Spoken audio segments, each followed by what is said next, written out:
우리 주님을 사랑하시는 분만 아멘 하십시다. 아멘, 아멘, 아멘.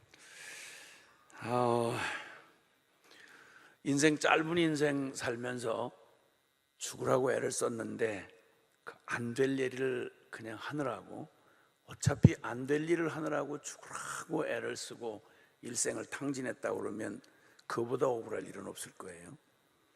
그래서 기왕에 처음 시작이 반이라고 어떻게 그 일을 시작하기 전에, 아니면 또 가던 중에라도 언제라도 우리가 멈추어 서서 한 가지 분명하게 확인해야 할 것은, 한 가지 해도 될 일을 해야 되고, 길이 아니면 가지를 말고, 그거 일이 아니면 하지를 말아야 되는 법.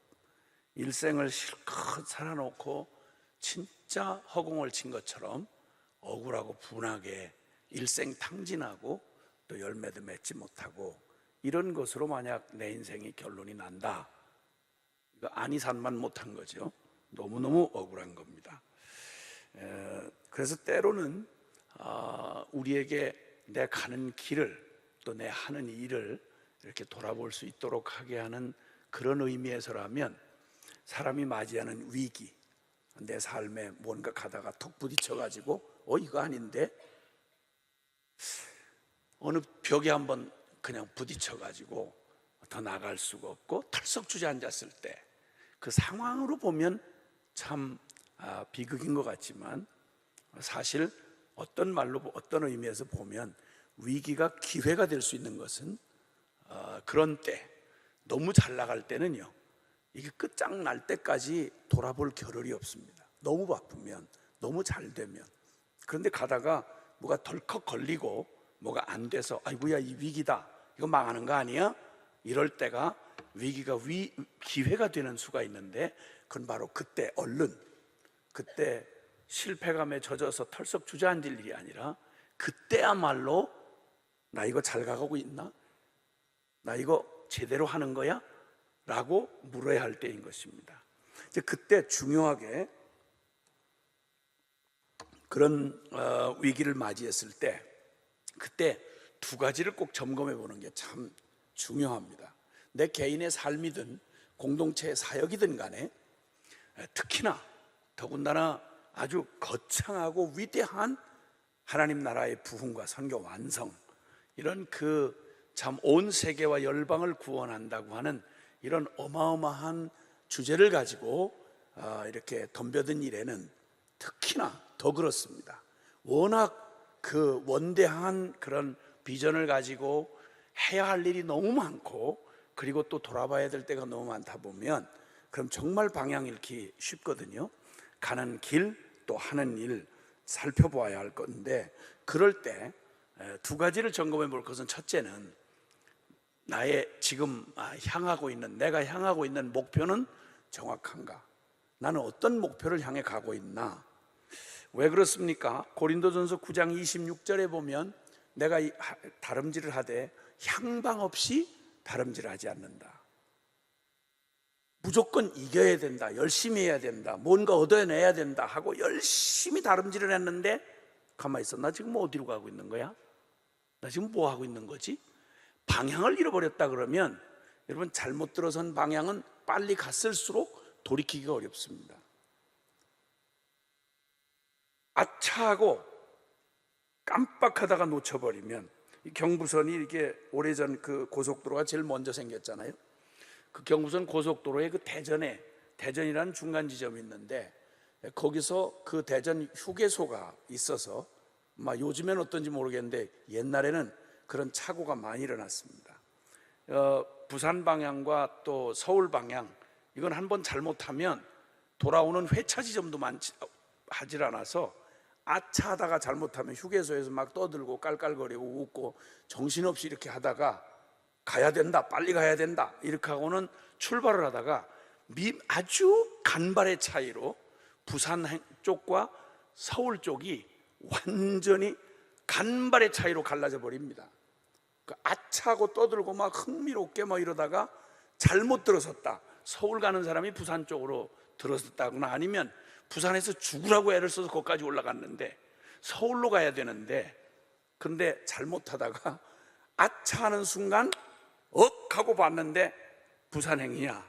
그러면 막 가슴을 치고 나 같은 놈은 죽어야 돼 이러면서 핸들에다 머리를 박고 난리를 쳐도 몇십 킬로를 뻔히 알면서 달려가야 됩니다. 그리고 다시 몇십 킬로를 다시 돌아 올라와야 되는 거죠.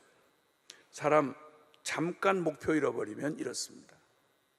선교지 나가서 이 일 저 일 막 이 필요 저 필요에 막 시달리다 보면 왜 내가 여기 와 있는지, 무엇을 위해서 하고 있는지를 깜빡 잃어버린 채 그날 다급한 일들에 막 집중하다 보면 향방을 잃어버리는 수가 있단 말입니다. 빌립보서 3장 14절에는 위에서 부르신 그 부름의 상을 따라서 표대를 바라보고 달려간다. 내가 어디까지 이르렀든지 나는 지금까지 뛰어온 나의 길을 성과에 만족하느라 거기에 주저앉지 아니하고 내 눈길을 멈추지 아니하고 주님 부르신 그 표대를 바라보고 목표를 놓치지 않고 달려가노라, 이렇게 외쳤습니다. 어리석지 않으려면 내가 살아가는 나의 사역과 나의 삶이 어디를 향하고 있는지, 목표를 바로 하고 있는지를 점검해야 됩니다. 위기의 때일수록 우리는 바로 가고 있나? 이건 물어야 합니다. 한국교회는 전반적으로 지금 어떤 분들이 말하기를 한국교회는 전성기가 지났다 이렇게 표현을 합니다. 겉으로 보기에 전성기라고 그러면 70년대 80년대였습니다 그냥 십자가만 꼽아놓으면 웬만하면 1년에 한 100명 200명은 그냥 모였습니다. 특별한 능력이 없어도 십자가만 꼽아놓으면 사람들이 막 몰려들었습니다. 그렇게 막 흥황하던 때가 있었어요. 그런데 제가 보기에 전성기는 아직 안 왔습니다. 전성기는 지난 게 아니라 아직 오지 않았습니다. 겉으로 보기에 지금 한국교회 개척교회 안 된다, 그리고 이제는 더 이상 성장이 안 되고 또 전 사회적으로 반기독적인 분위기가 막 이렇게 하고 우리의 다음 세대들이 지금 교회에 많이 남아있지 않다, 여러 가지 불안한 그런 그 참 불길한 지표들이 많이 보고가 되고 있고 현실적으로 그렇습니다. 굉장히 사람들이 강팍해져 있고 복음 전하기가 참 어렵다. 너무 쉽게 여름철에 풀 돋아나듯이 너무 쉽게 됐던 일에 익숙해서 사실은 복음 전하는 일이 원래부터 그렇게 그냥 막 떼져오는 거 아니거든요. 지금의 상황이 정상이에요. 복음이 시작된 첫 초대교회 때는 역사상 2000년 기독교 역사상 가장 십자가 소리만 하면 치를 떠는 가장 저항적이고, 그리고 기독교 예수님에 대하여 얘기만 하면 곧바로 죽음으로 갈 수 있는, 여러분 예루살렘 한복판에서 초대교회 예루살렘 교회가 부흥했다는 사실 아시죠? 아신다고 그러세요. 아니 그렇게 생소한 얘기 듣듯이 그렇게 당황하시면 제가 거꾸로 당황합니다. 그래도 오늘은 적어도 전도 집회가 아니고 그래도 전도를 하시겠다는, 선교하시겠다는 분들의 모임이라 선교 부흥회인데 이렇게 얘기하면 난 다시 처음부터 이제 전도 집회로 방향을 바꿔야 됩니다. 아시죠? 너무 감사해요. 진짜 너무 감사해요. 정말 감사합니다. 가장 저항적인, 예수님을 십자가에 못 박아 죽였던 바로 그 땅 예루살렘에서 초대교회 예루살렘 교회는 그 모진 예수님을 죽였으니 그 다음 못 죽일 게 뭐 있겠어요. 가장 극악한 핍박이 서슬퍼렇게 진행되고 아주 정서적으로 유대인 그러면 아야 기독교의 이 십자가의 복음은 말을 꺼내기도 전에 아주 문화적으로 거부감을 일으키는 바로 그곳에서 하나님의 복음은, 십자가 부활의 복음은 강력하게 역사했고 거기서 그 예루살렘 모교회가 생명의 분화를 해서 온 세계로 이 복음이 번져갔습니다. 복음은 바로 이 부활, 십자가 부활의 이 복음은 이런 능력의 복음인 것입니다. 할렐루야.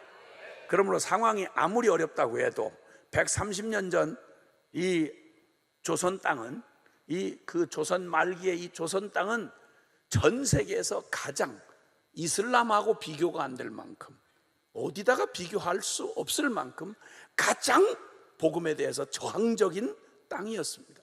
불가능한 땅이었습니다. 들어오기만 하면 잡아주겠습니다. 구교, 신교, 순교자가 어마어마하게 이 땅에 피를 흘렸습니다.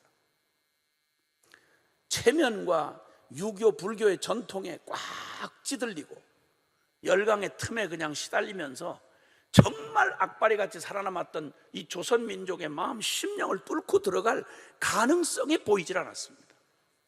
여기야말로 불가능했습니다. 불가능한 이 땅이 130년 만에 여러분이 지금 역사의 열매가 되어 여기 이렇게 선교를, 열방 선교를 위해서 기도하며 여기 또 헌신하며 주님 앞에 이렇게 서 있는 증인으로 여기 있다는 건 130년 전 상상도 못하던 일이었습니다. 하나님이 그 기적의 열매로 저와 여러분이 여기 있습니다. 여러분 자신 한 분이 기적입니다. 사실은 가장 무슬림들이 도저히 요즘 이슬람들 전할 수가 없고 무슬림들은 복음을 안 받는다 이러는데, 아니요, 지금 역사상 무슬림들 안에 가장 강력한 부흥이 일어나고 있습니다. 비극처럼 보이는 저 자스민 혁명 이후로 시리아 사태에 이르기까지 말로 다 할 수 없는 인간의 탐욕과 그 뒤엉켜진 그 혼돈 가운데 전쟁이, 비극적인 전쟁으로 난민이, 역사상 가장 많은 난민이 지금 지구촌에 떠돌아다닙니다. 이 비극적인 상황 속에 인간들이 한 짓은 인간 스스로를 비극으로 몰아넣었지만 하나님은 그 비극을 하나님이 축복으로 바꾸셔서 지금 가장 불가능했던 이슬람 안에, 거기 시리아와 또 이란과 가장 저항적인, 복음의 저항적인 나라들 안에 역사상 가장 놀라운 지금 부흥이 일어나고 있습니다. 할렐루야.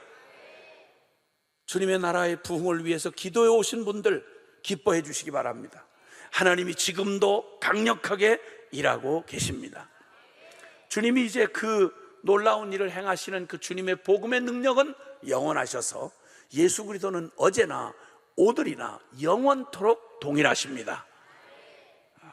그 유대 땅을 뒤바꿔 놓으실 수 있었던 주님은 바로 우리 130년 전 이 민족의 문을, 심령의 문을 여시고 복음을 주셨던 주님은 지금 참으로 암울하고 어두운 참 시기를 맞이한, 위기를 맞이했다고 하는 한국 교회 안에도 여전히 복음의 능력으로 우리에게 부흥을 다시 한번 주시며 하나님의 거룩한 역사를 감당할 주님의 기적을 베푸시기에 충분하신 그분은 영원하신 그리스도이십니다.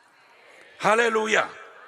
다만 주님은 변한 적이 없는데 왜 우리는 지금 여기서 어디를 향하고 있나? 혹시나 너무 잘 되는 바람에, 너무 바쁜 바람에 방향을 잃지는 않았나? 우리가 가는 길을 살펴봐야 하고, 우리가 달려가는 그곳에 그 길을 주님 앞에 묻지 않을 수가 없는 겁니다. 다름질을 하되 향방 없이 허공을 치듯 하지 말고 표대를 잃어버리지 말아야 한다 라고 주님 우리에게 일깨워 주십니다. 한국교회에 많이 알려져 있는 미국에 전 세계적으로 알려진 윌로우 크릭이라고 하는 교회가 있습니다. 그 교회는 전 세계에 알려져서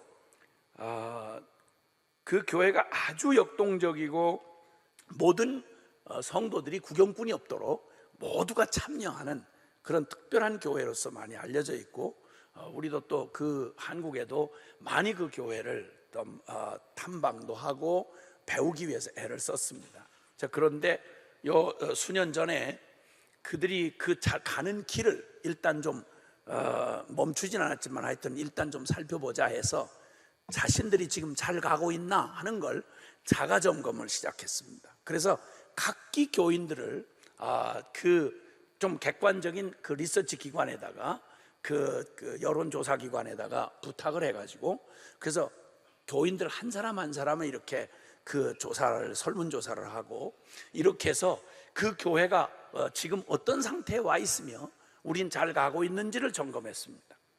그리고 그 담임 목회자인 빌 하이벨스 목사님이라는 분과 거기 목회자들이, 핵심 그룹들이 자신들의 지금까지 해온 그 교회의 목회 사역, 그리고 성도들의 영적 수준, 이걸 면밀하게 정직하게 살펴보면서 그리고 이제 점검을 했습니다. 참 그런 점은 굉장히 본받을 만하다고 생각이 됩니다. 굉장히 정직하게, 그리고는 그 사실을 공개를 했습니다. 그건 다름이 아니고, 저도 한번 그 교회를 가본 적이 있습니다만 그 각 교인들이 전부 주인의식을 가지고 다도 적극적 구경꾼이 없어요. 아주 활기차요. 많은 수많은 위원회가 다 있어서 자기 역할과 취미와 또 관심사를 따라서 막 다들 엮여서 역동적으로 돌아갑니다. 여러 면에서 활기 있고 성공적으로 보였습니다. 그런데 점검을 하고 난 결과를 총합해서 결론을 딱 내렸는데, 우리는 모든 성도들로 하여금 주인의식을 갖게 하고 열정적으로 참여하는 활기 있는 교회를 만드는 데는 성공했다. 그런데 그리스도의 제자를 만드는 일에는 실패했다.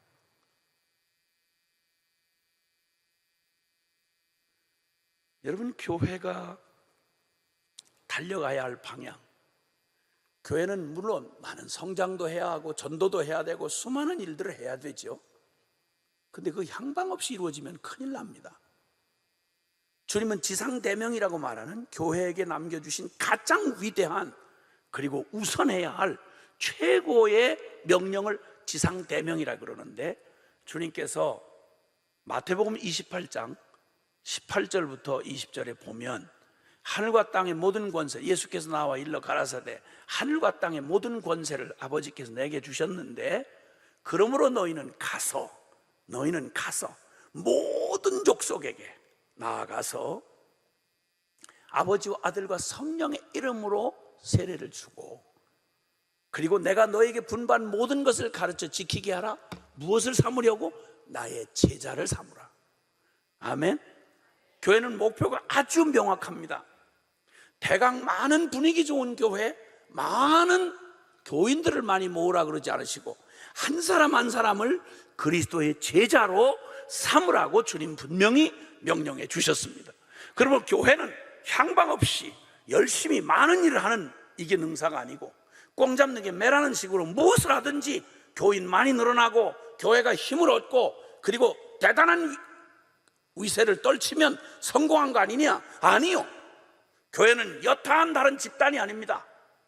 교회는 그 머리가 예수 그리스도이시며 교회는 그의 몸이라고 말씀합니다. 예수 그리스도의 생명이 그대로 흐르는, 오직 그리스도, 그 거룩하신 그리스도가 생명으로 충만하게 드러나는, 교회는 여타한 집단 중에 뛰어난 어떤 특수한 집단이 아니라 예수 그리스도로 설명이 되는 그리스도의 제자, 그리스도를 따르며 그리스도의 성품을 드러내며 그리스도의 생명력이 나타나는 아주 명확하고 분명한 목표를 가지고 있습니다. 그러면 우리가 잘 가고 있는가? 라고 말할 때 우리는 이 목표를 봐야 하는 것입니다.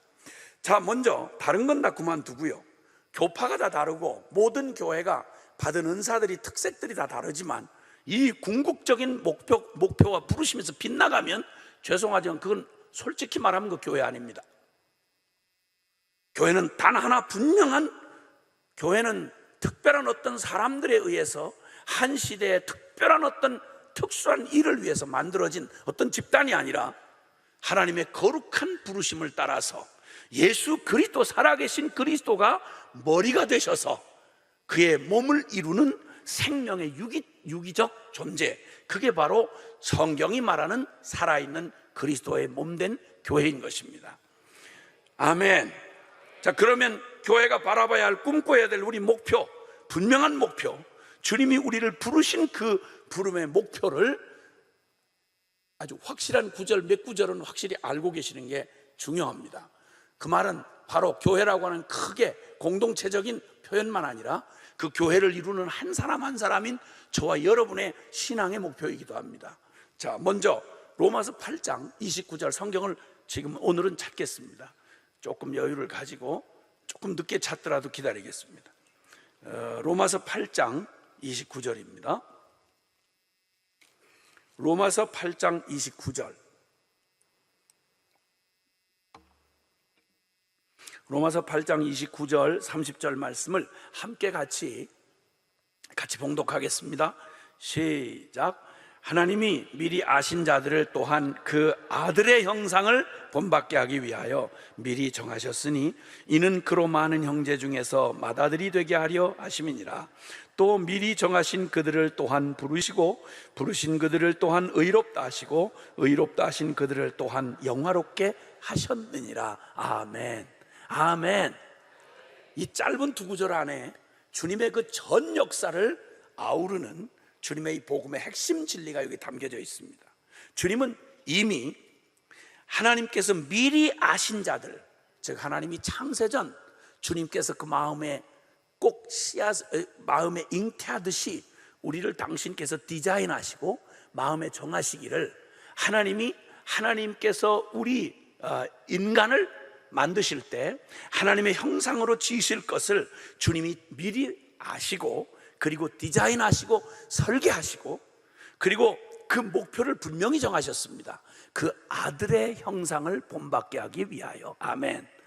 첫 창조 때 우리는 창세기 1장 26절 이하에 하나님이, 삼위 하나님께서 우리를 지으실 때 명확하게 우리의 모양을 따라 우리의 형상대로 사람을 만들자, 그래서 사람을 하나님의 형상으로 만들었다고 말합니다. 아시겠지만 아담의 범죄로 말미암아 하나님의 형상이 깨어지고 인간은 죄 가운데 저주받은 채로 그저 이 땅에 존재하지만 에덴에서 쫓겨난 채로 스스로는 하나님을 찾아갈 수도 하나님을 만날 수도 없는 그 비극적인 죄 가운데 꼭 사람으로 태어나긴 했지만 싹을 한 번도 튀어본 적이 없는 씨앗처럼, 한 번도 깨어나 본 적이 없는 알처럼 사람으로 태어나서 먹고 마시고 산다고 하긴 하는데, 정말 하나님이 우리에게 주셨던 참된 인간, 참된 하나님의 형상을 알지도 듣지도 못한 채 그냥 그렇게 살아가다가 그렇게 죄 가운데 치여서 심판을 향해 갈 수밖에 없는 우리에게 하나님이 우리를 구원하시려고, 이는 그로 많은 현장에서 형제 중에서 맏아들이 되게 하려 하심이라. 또 미리 정하신 그들을 때가 참에 그리스도의 복음 안에서 우리를 부르시고 부르신 그들을 구원하여 의롭다 하시고 의롭다 하신 그들을 영화롭게 하셨느니라. 할렐루야. 하나님이 하고자 하시는 이 일을 누구도 막을 수가 없습니다. 그러므로 여기 기억해야 될 건, 하나님이 우리를 어떤 존재로 우리를 부르셨는가 하니 그 아들의 형상을 본받게 하려고, 즉 예수 그리스도의 생명, 예수 그리스도의 형상을 그대로 우리 안에 이루시려고 우리를 부르시고 의롭다 하시고 영화롭게 하신다. 그 주님의 부르심의 목표는 아주 분명합니다. 우리 각 사람을 그리스도 안에서 주님 그 아들의 형상을 본받은 하나님의 그 꿈꾸시던 원래의 형상을 되찾게 하시는 게 하나님의 부르심의 목표입니다. 그 일을 위해서 교회는 존재하고 그 일 때문에 교회는 그 목표를 향해서 온 성도들을 돌보며 목회하는 것이죠. 자, 이제 우리 골로새서 1장 26절로 한번 가보시겠습니다. 골로새서, 신약성경 골로새서 1장입니다.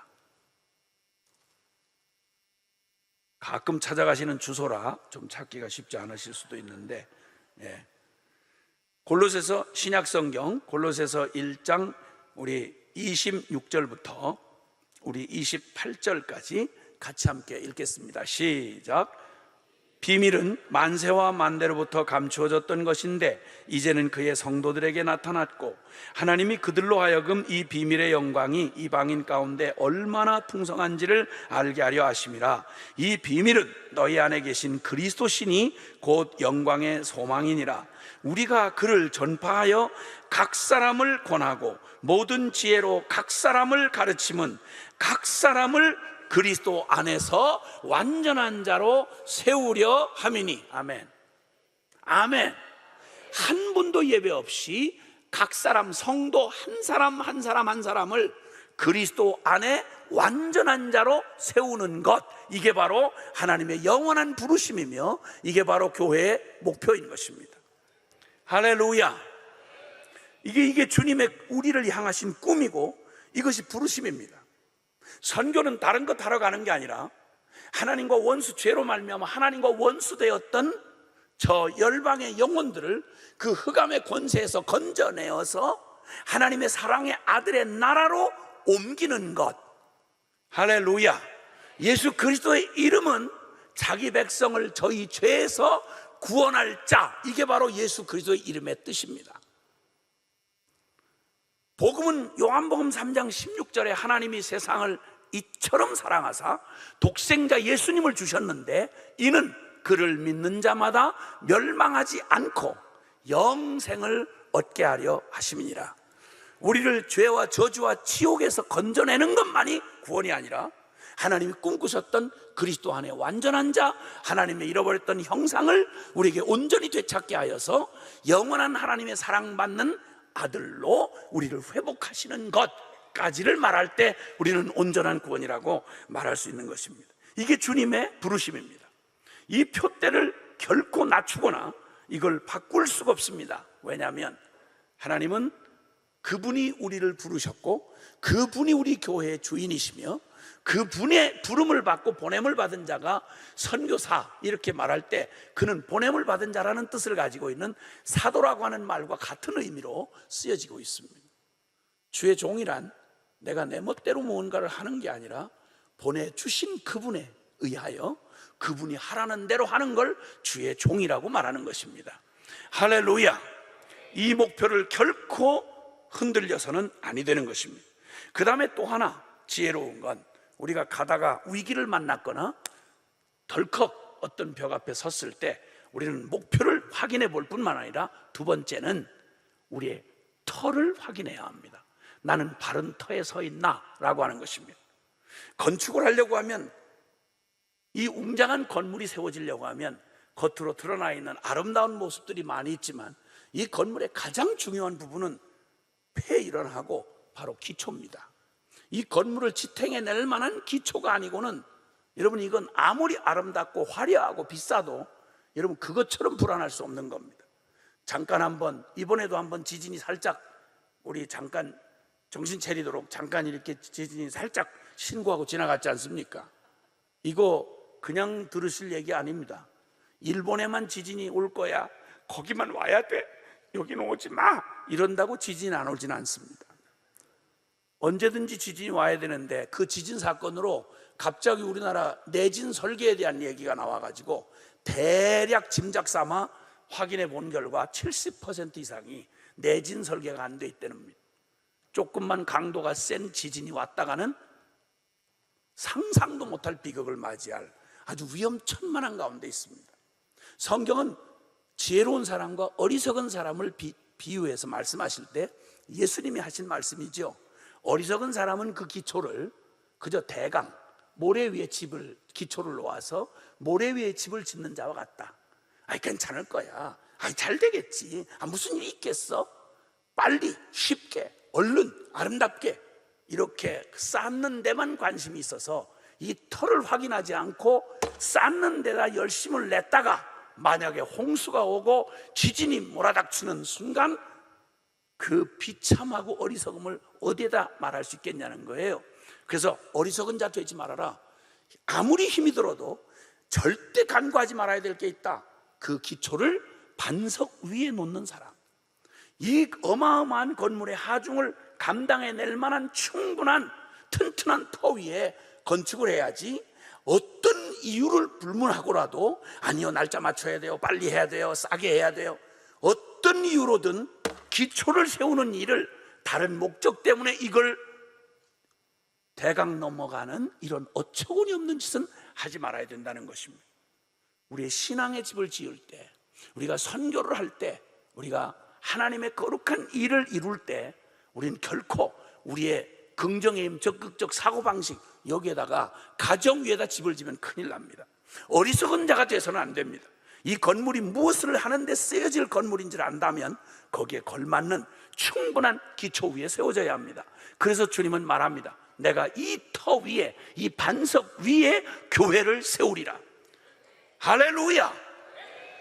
교회는 이 세상의 악의 세력과 전쟁하는 곳이요, 교회는 이 세상의 수많은 인류를 구원할 구원선이요, 교회는 이 어둠의 세력 가운데 거룩한 주님의 나라를 세워야 할 어마어마한 하늘 권세와 하늘의 영광의 사명을 받은 곳이기 때문에 인간의 수단이나 인간의 조직이나 인간의 어떤 것으로 이 교회의 막중한 사명을 감당할 수가 없습니다. 그러므로 교회는 어떤 역사의 어떤 순간에서도 흔들리지 아니하는 든든한 터를 주님께서 말씀하셨는데, 주님이 말하기를 마태복음 16장 16절 이하에 거기 베드로에게 말씀합니다. 너는 나를 누구라고 하느냐고.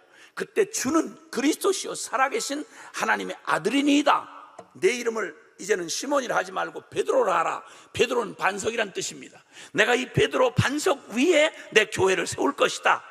교회는 바로 시몬 베드로를 통해 고백했던 주는 그리스도시요 살아계신 하나님의 아들, 바로 예수 그리스도가 이 교회의 터가 되시는 것입니다.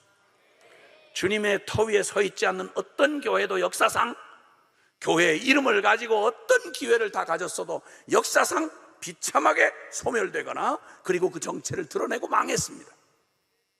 중세 캐토릭 교회는 역사상 가장 많은, 가장 놀라운 기회를 다 가졌지만 그리스도가 빠진 그리스도의 십자가의 부활의 그 복음이 기초가 되었지 않은 행위 구원을 말하고, 그리고 또 율법의 교회의 다른 조직, 캐토릭 교회의 조직을 가지고 자부하던 그 교회는 있는 대로 푹 썩었고, 500년 전 종교개혁이 일어날 당시에 이미 교회됨을 상실한 채 말로 다 할 수 없는 암흑시대를 세상의 빛이 되라고 했던 교회를 가져다가 세상을 암흑의 세계로, 중세 암흑시대라고 보통 역사가들이 말할 만큼 그 암흑을 만드는 주역이 된 게 교회라는 이름을 가지고 그러했습니다. 그러므로 주님의 교회는 다른 터가 없습니다. 오직 예수 그리스도가 터가 되셔야 합니다. 우리의 신앙의 터는 바로 예수 그리스도이셔야 합니다. 아멘. 오늘 읽어주신 본문에 보면 요한복음 13장 36절에 시몬 베드로에게 주님이, 시몬 베드로가 이르되 주여 어디로 가시나이까? 십자가를 향하여 이제 바로 이 말을 하는 바로 요 시간, 바로 다음 몇 시간이 지나지 않으면 요 마지막 목요일 날 밤입니다. 이렇게 하고 나서 주님은 이제 얼마 안 있어서 십자가에 죽으러 가시는 마지막 그 사역을, 이 십자가를 바라보고 가셔야 되는 마지막 밤에 주님이 이제 그 모든 당신이 맞이해야 할 십자가와 그리고 주님께서 이루셨던 모든 일들을 유언처럼 남겨주시는 마지막 목요일 날 밤, 이런저런 얘기를 하지만 너무너무 침울한 분위기에 빠져있던 제자들 가운데서 주님이 말씀합니다. 이제 너희가 다 나를 버릴 거야.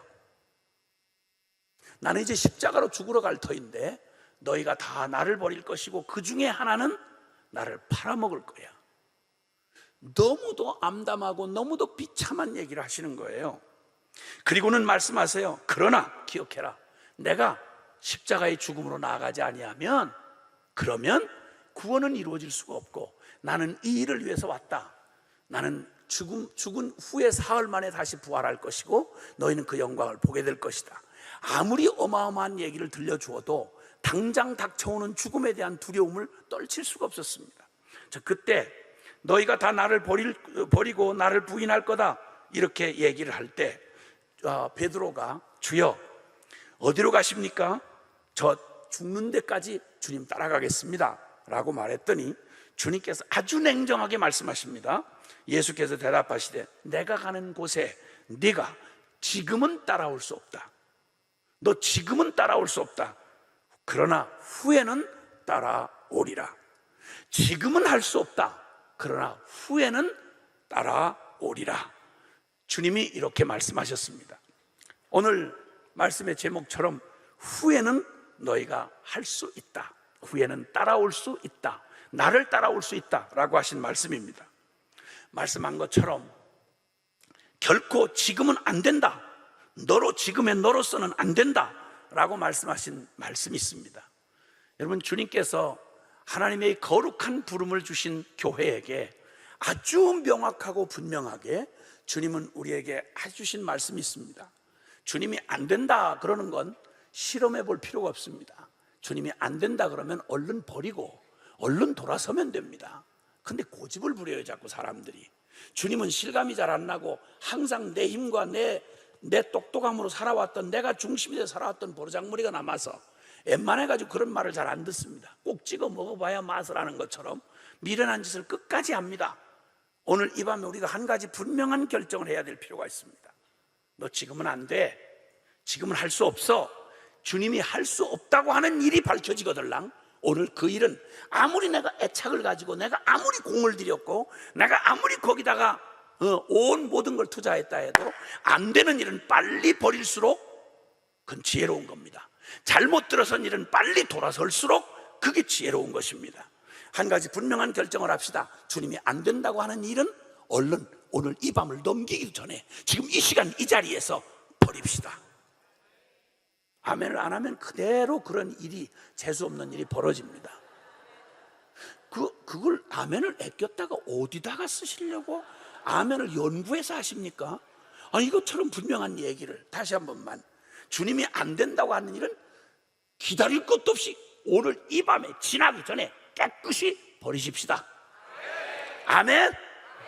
그리고 주님이 된다 그러면 물어볼 것도 없고 궁금해할 것도 없고 두려워할 것도 없고 곧바로 순종합시다. 할렐루야.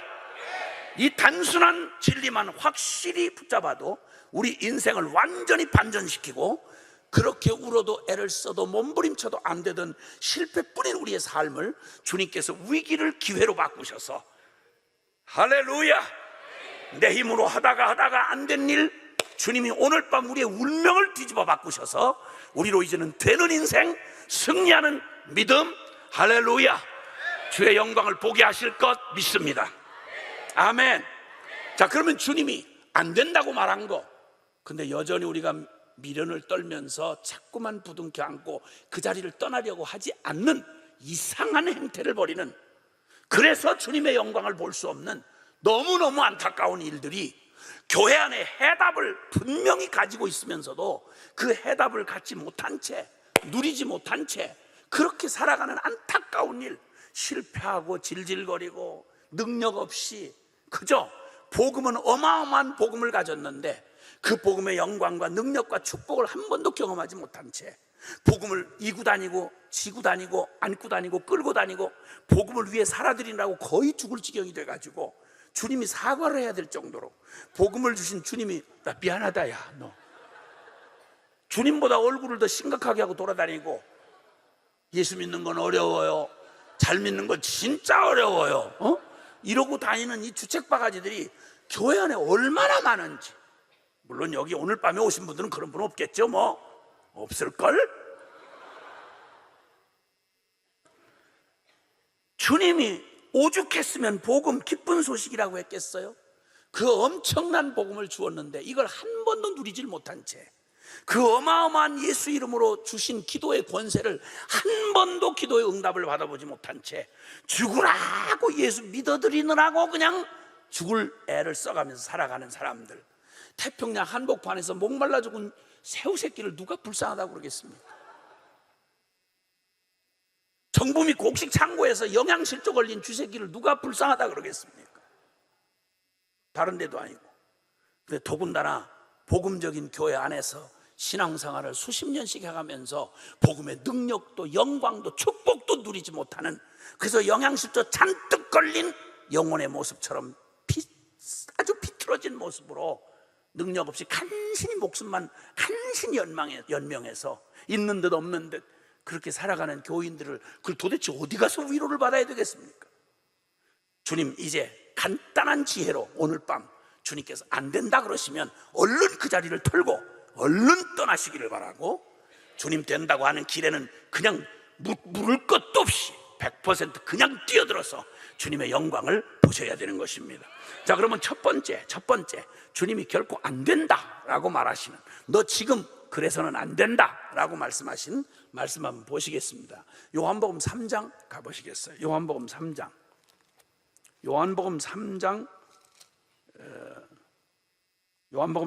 찾으셨으면 3절, 요한복음 3장 3절입니다.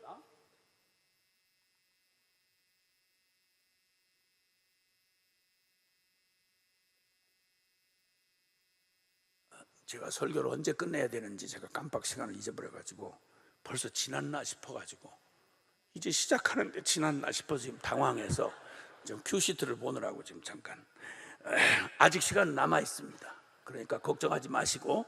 네. 자, 요한복음 3장 3절 시작. 예수께서 대답하여 이르시되 진실로 진실로 내게 이르노니 하나님 나라를 볼 수 없느니라. 아멘. 아멘.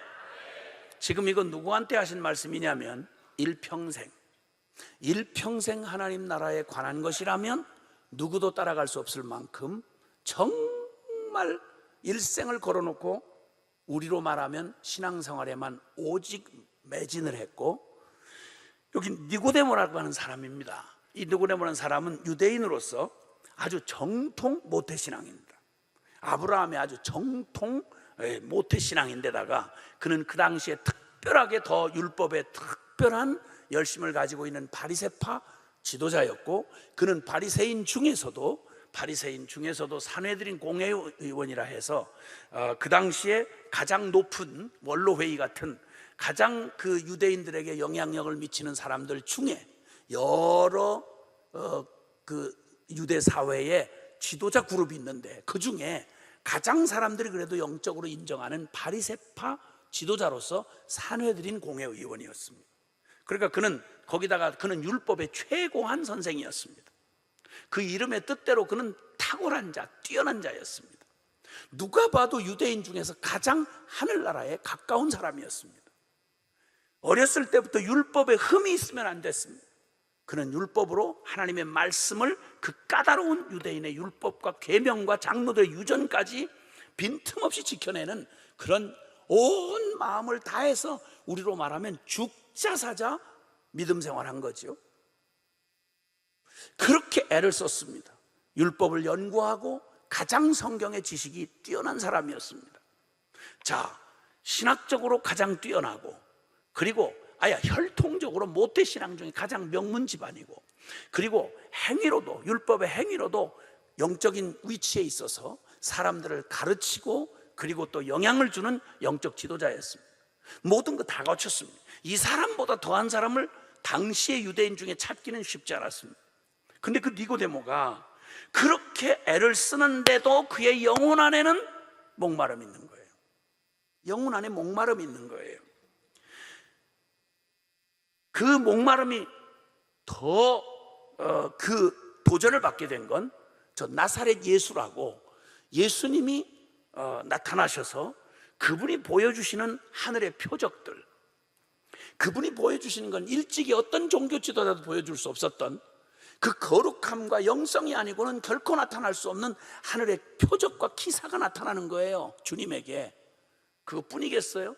하늘나라에서 정말 직접 오신 것 같이 분명히 갈릴리 나사렛 청년 예수인데 이단 취급받던 바로 그분인데, 근데 그분은 말로 다 할 수 없는 범접할 수 없는 인격과 그리고 그 말씀의 권세와 그리고 하늘의 표적과 권능이 나타나는 거예요. 그러니까 자기는 하나님의 나라를 위해서 인간적인 최선을 다하고 노력을 하고 신학을 하고 모든 걸 다 알고 칭찬을 받고 영적인 사람으로 부족함이 없는데, 문제는 자기 영혼 자기가 알잖아요. 목말라 죽을 것 같은 거예요.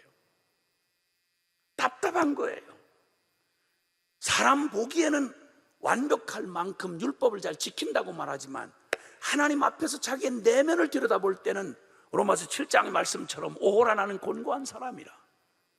겉은 모양을 꾸며서 죄의 열매는 맺지 않을 수 있지만 자기의 심령 안은 칭찬받는 영적 지도자라는 이 칭찬과는 별개로 내 심령 안에는 거룩한 소원만 있는 게 아니라 여전히 다스려지지 않는 나의 육적인 소욕들, 죄의 정욕들, 이거하고 늘 싸워야 되는 자신의 이 비참한 모습 앞에 해답을 못 얻은 채 그랬던 그가 너무 답답하니까 그때 당시 이거 목숨 건 일이에요. 바리새인 지도자로서 당시에 이단 취급받던 예수님을 만나러 왔다는 말은 정치 생명 걸린 일이었어요. 밤에 몰래 찾아왔습니다. 그리고 그가 하는 말은 이런 말이었습니다. 그가 밤에 예수께 와서 이르되 라삐여 우리가 당신 하나님께로부터 오신 선생인 줄 아나이다. 하나님으로부터 오신 분인 줄 아나이다. 하나님이 함께 하시지 않는다면 당신에게 일어나는 표적을 누구도 할 수 없습니다. 당신은 하나님으로부터 온 게 분명합니다. 나는 하늘의 그 부름을 받아서 주의 사역을 한다고 그러는데 나는 하늘에서 온 주님의 임재와 그분의 능력이 내게는 나타나지 않습니다. 말하지 못하지만 그런 심령의 답답함이 표현되는 말입니다. 그랬더니 주님이 긴 대화도 필요 없이 한마디로 이렇게 말합니다. 다 묻지 못한 말이지요. 난 왜 이렇게 애를 써도 안 됩니까? 내 영혼은 왜 이렇게 목마릅니까? 내 신앙생활은 왜 이렇게 바싹 마른 건천처럼 이렇게 목마르고 답답합니까? 왜 나는 이렇게 무기력합니까? 다 묻지 못한 말이 그에게 있는 것을 주님이 아시고 주님이 단박에 뭐라고 말하시는 거 아니? 진실로 진실로 내게 이르노니 사람이 거듭나지 아니하면 하나님의 나라를 볼 수 없느니라. 아멘. 주님이 할 수 없다고 한 얘기를 잘 들으셔야 합니다. 니고데모, 너 지금 하나님의 나라를 너 얘기하지만 넌 하나님 나라를 볼 수도 없어. 왠지 아느냐? 내가 의지하고 있는, 내가 알고 있는 너의 신학 지식, 너의 혈통, 너의 지금까지 율법적인 최선의 노력, 이것 가지고 너는 하나님 나라를 이해할 수도 없고 볼 수도 없어. 더군다나 들어갈 수는 더욱 없다 라고 말하기를 5절 이하에는 말하죠. 진실로 진실로 내게 이르노니 사람이 물과 성령으로 나지 아니하면 하나님 나라에 들어갈 수 없느니라. 아주 단호하게 말씀합니다. 너 지금 그 모습으로는 안 돼 라고 하는 말입니다. 기억하셔야 합니다. 거듭나지 않고는 하나님 나라를 볼 수 없다라는 말은 거듭나지 않고는 하나님의 나라에 관한 걸 아무리 연구하고 성경을 보아도 고린도전서 2장 14절에 육에 속한 사람은 하나님의 성령의 일을 깨닫지 못하나니 저에게는 미련하게 보이며 깨닫지도 못한다. 육에 속한 사람은 성령의 일을 받지 아니하나니 볼 수도 없고 깨달을 수도 없다. 성경 공부 연구를 많이 하는데 고린도후서 3장에 15절 이하에 말하기를 모세의 율법을 배우던 구약의 유대인들이 성경을 그렇게 연구를 해도 그들의 얼굴에 저 모세 얼굴에 수건을 쓴 것처럼 그들의 심령에 영이 수건으로 덮여 있어서 말씀을 읽어도 말씀을 깨달을 수가 없다라고 말합니다. 그렇게 많은 성경 연구를 하고 그렇게 많은 신학으로 무장을 했는데도 예수 그리스도를 만나지 못하고 거듭나지 못할 수가 있다고 주님은 분명히 말합니다. 만약 그렇다면 여러분, 이 사람이 만약 그렇다면 여러분, 우리가 교회에서 가지고 있는 우리의 혈통이나 우리의 직분이나 우리의 성경적 지식이나 우리의 훈련이나 다른 어떤 것도 이 일을 대신할 수는 없습니다. 주님이 안 된다고 그러면 안 되는 거예요. 그러니까 분명히 말하기를 내가 내게 거듭나야 하겠다는 말을 기억이지 말아라. 거듭나지 않은 채로 너는 지금은 하나님 나라를 볼 수도 없고 들어갈 수도 없다라고 분명히 말씀하십니다. 근데 이걸 사람들이 너무 간과해요. 이걸 관가해요. 이걸 너무 소홀히 하다 보니까 이단이 얼마나 득세를 하는지, 이단이 세고 실력이 있어서 이단이 득세를 하는 게 아니고 얼마나 우리가 허술하면, 교회가 얼마나 허술하면 주님이 안 된다고 한 걸 안 되는 줄 알고 그걸 얼른 그래요? 그러면 제일 먼저 가장 중요한 게 거듭나는, 주님 앞에 이 거듭나고 중생하는 이 생명의 복음 앞에 먼저 내가 서야 되는 게 어느 것보다 우선해야 될 거 아니겠어요? 아멘. 이단에 와서 쿡 찌르면 당신 거듭났어요? 쿡 찌르면 통째로 흔들리는 거예요. 구원 받았습니까? 가만히 있자. 구원을 받은 것도 같고 안 받은 것도 같고. 아니 무슨 일이, 여러분 결혼했습니까? 물을 때 결혼한 사람은 그 대답하는 걸 짜증내거나 그리고 또 어려워하거나 그러지 않습니다. 근데 몰래 동거하고 있으면, 결혼했습니까? 그러면 하긴 했다고 해서 그거 왜 자꾸 그런 걸 물어요? 그러니까 신경질 낸단 말이에요.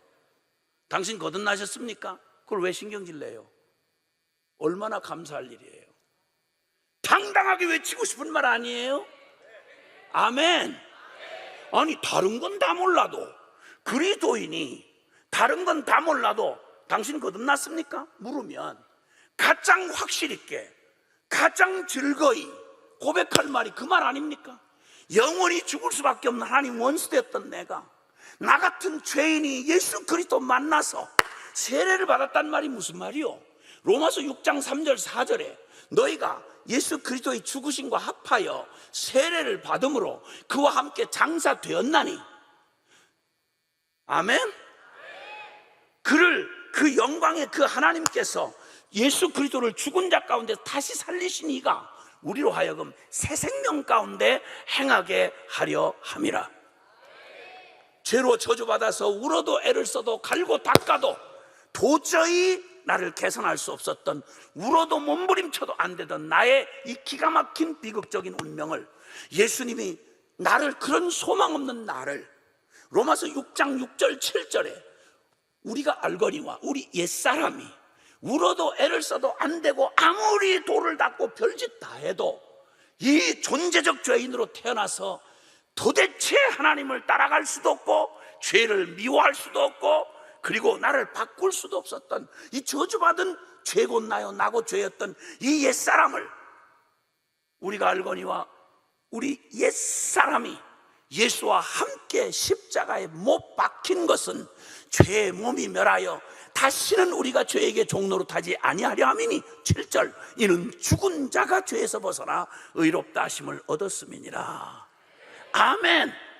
세례의 참된 의미가 예수 죽음, 내 이름표 달고 내가 되어 죽은 예수의 죽음이 곧 바로 나의 이 무서운 죄와 저주 가운데 있던 나의 옛사람이 나의 죄와 함께 예수님 십자가에서 함께 죽었음을 믿는다는 말이고, 그러므로 이제는 내가 아니요 이제는 오직 예수님을 나의 도움이나 아니면 문제 해결사로 잠깐 필요할 때마다 부르는, 종교적 만족을 위해 부르는 그런 분이 아니라 그분을 나의 새 생명으로 전부로 받아들여서 갈라디아서 2장 20절의 고백, 모든 그리스도인이 생명의 고백을 할 수밖에 없는 갈라디아서 2장 20절 한번 따라해 주시겠습니까? 내가 그리스도와 함께 십자가에 못 박혔나니 그런즉 이제는 내가 산 것이 아니요 오직 내 안에 그리스도께서 사신 것이라.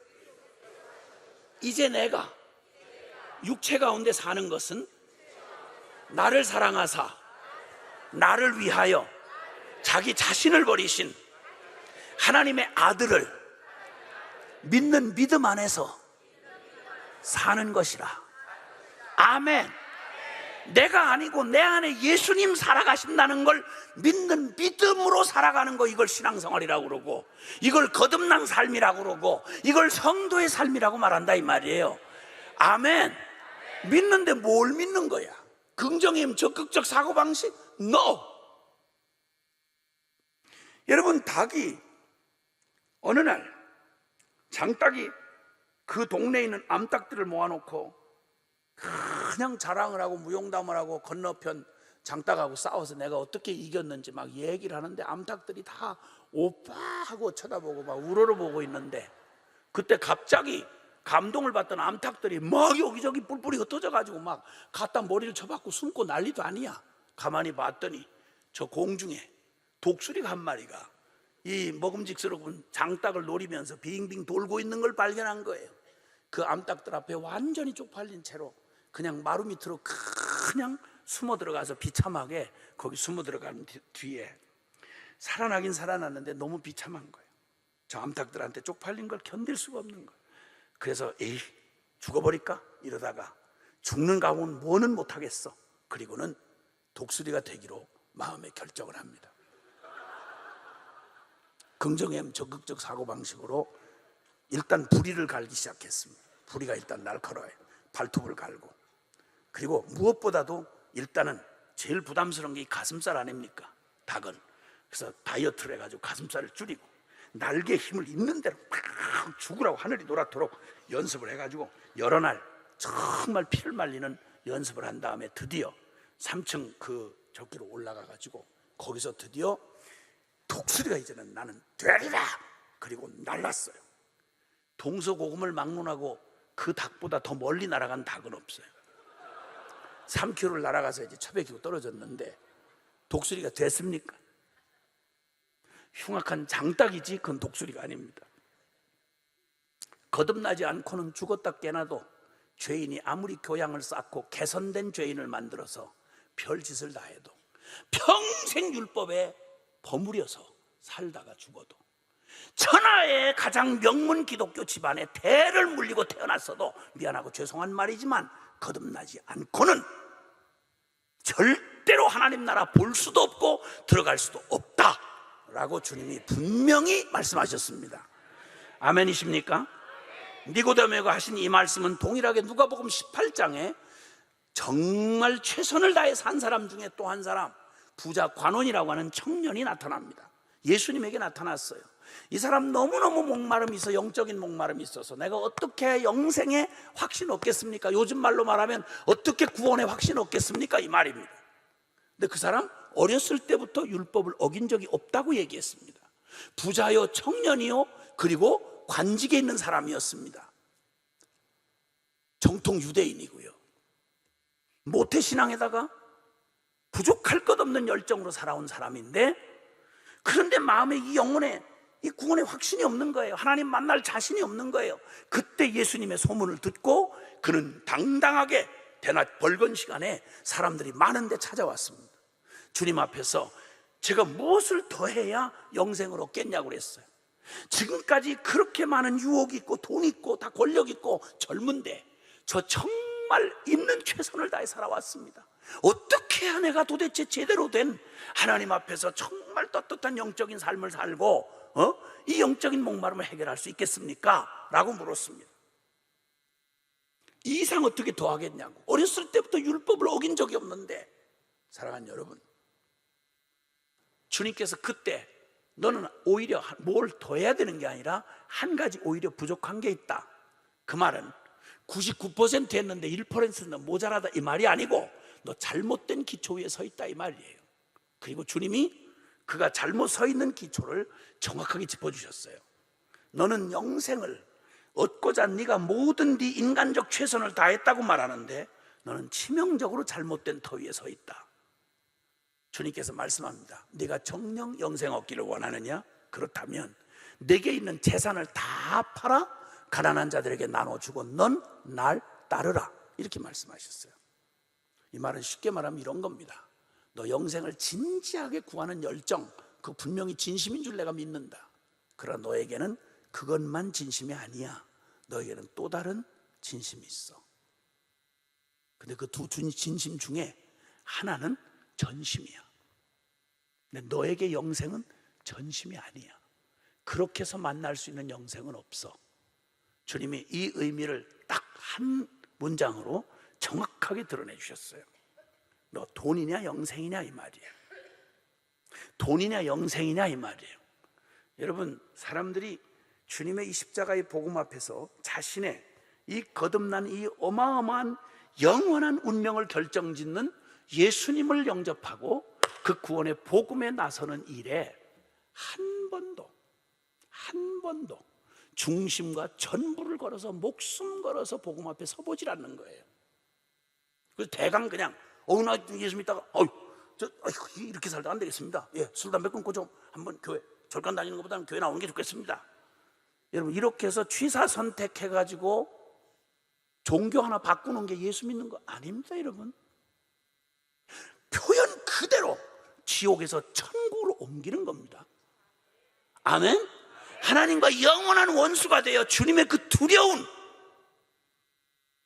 최종 사형 집행을 기다리는 사형수의 운명에서 사면을 받고 영원한 운명으로 바뀌어지는 이 일이 바로 예수 믿었다, 거듭났다, 구원받았다 이런 말의 의미입니다. 암병 죽을 병만 걸려도 여러분 사람들 태도가 달라집니다. 여러분, 암 선고 받았다고 생각해 보세요. 그렇게 한가하시겠어요?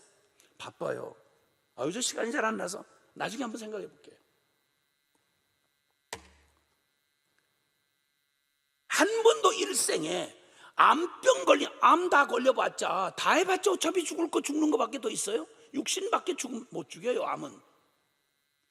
우리의 영원한 운명이 끝장나는 죄인인 줄 뻔히 안다고 하면서도, 이 무서운 가공할 만한 죄인인 줄 뻔히 안다고 하면서도 이걸 구원해 주시겠다고 그러는데, 이 복음에 대해서는 감기 걸린 것만큼도 비중을 두지 않고, 살다가 뭘 좀 암 선고만 받으면 웬 호들갑을 그렇게 떨어?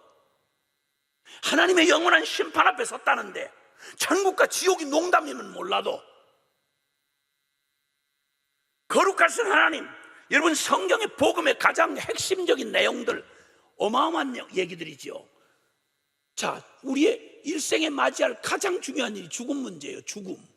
죽음보다 더 무섭게 우리를 기다리고 있는 게 심판이에요. 영원한 운명을 어디서 보낼 거냐는 거예요. 거기다 천국, 지옥, 거기다가 울어도 애를 써도 아무리 씻고 별짓을 다 해도 벗어날 수 없는 존재적으로 죄인이잖아요. 가장 심각한 게 내 일생에 가장 무서운 것이 바로 죄라고 하는 문제인데, 이 죄 문제, 죄 사함 문제, 구원 문제, 천국 지옥 문제, 심판 문제, 이거 빼놓고 얘기할 게 뭐 있어요? 근데 놀랍게도 오늘날 그리스도인들이 어쩌면 이 문제에 대해서 그렇게도 무관심한지 모르겠어요. 아니, 다른 건 왜 그렇게 많이 아는데 이 중요한 주제에 대해서 모르는 거예요. 깜짝 놀랄 일이에요. 이 부자 관원이 바로 주님의 그 말, 너 영생을 그렇게 진지하게 구했다는데 너에게 영생은 얼마짜리냐? 너 돈이냐 영생이냐?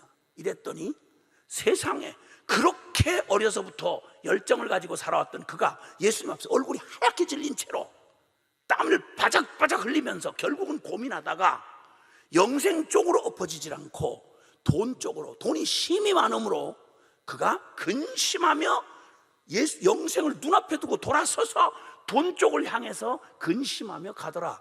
이게 누가복음 18장의 기록이에요, 여러분. 주님이 너무너무 안타까우셔서 부자가 하늘나라 들어가기가 어찌나 어려운지 낙타가 바늘구멍으로 들어가는 것보다 더 어렵도다. 구원 못 받는다 이 말이에요. 제자가 너무 놀래가지고, 주여, 그런 중 누가 구원을 얻겠습니까? 그런 식으로 세게 얘기하면 누가 교회 나오며 누가 예수를 믿겠습니까? 부자들은 다 안 나오죠. 제자가 누가 입이 많아가지고 물었어요. 왜냐하면 예수님이 항상 그런 식으로 극단적으로 얘기를 하시는 바람에 목회에 상당한 지장을 받기 때문에 그 주님이 얘기를 일단은 잡아들여놓고 조직 안에 깊이 들여놓고 그 다음에 야금야금 이렇게 껍데기부터 벗겨야지. 그걸 단박에 찾아온 사람을 갖다가 모든 걸 다 버리고 네가 나를 안 따라오면 영생을 얻을 수 없다, 이렇게 하면 교회에 남을 사람이 누가 있겠냐 말이에요. 주님이 성경의 사복음서에 대부분 이런 것 때문에 갈등을 많이 빚었어요. 주님이 하늘나라에만 계시다가 오셔서 그런지 세상 물정을 잘 모르시는 것 같다, 이런 생각이 좀 들어요, 솔직한 말로. 아니, 니고데모 형님만 해도 그 거물급 아니에요, 거물급? 예수님 제자들 다들 그 노가다 하던 사람들이에요. 예수님 12제자들, 예수님 곁에 있는 사람들 다 죄인, 창녀, 세리 뭐 이런 똘거지들만 따라다니고, 그나마 조금 머리 깨고 좀 뭐 지체 높고 뭐 이런 사람은요, 아야 시비 걸러 저 멀리서 이렇게 하고 쳐다봤지 예수님 따라다니는 사람 없었어요. 좀 쓸만한 사람 오면 이런 식으로 그냥 단박에 그냥 한 방에 이렇게 해가지고 쫓아보내시고 하니까, 매년 예수님 따라다니는 사람들은 소외계층 내지는 저 죄인들, 그냥 어디 가도 거듭도 보지 않는 사람들, 그런 사람들만 그냥 줄렁줄렁 따라다니고, 그전 돈 될 만한 사람들은 주님 곁에 붙질 않는 거예요.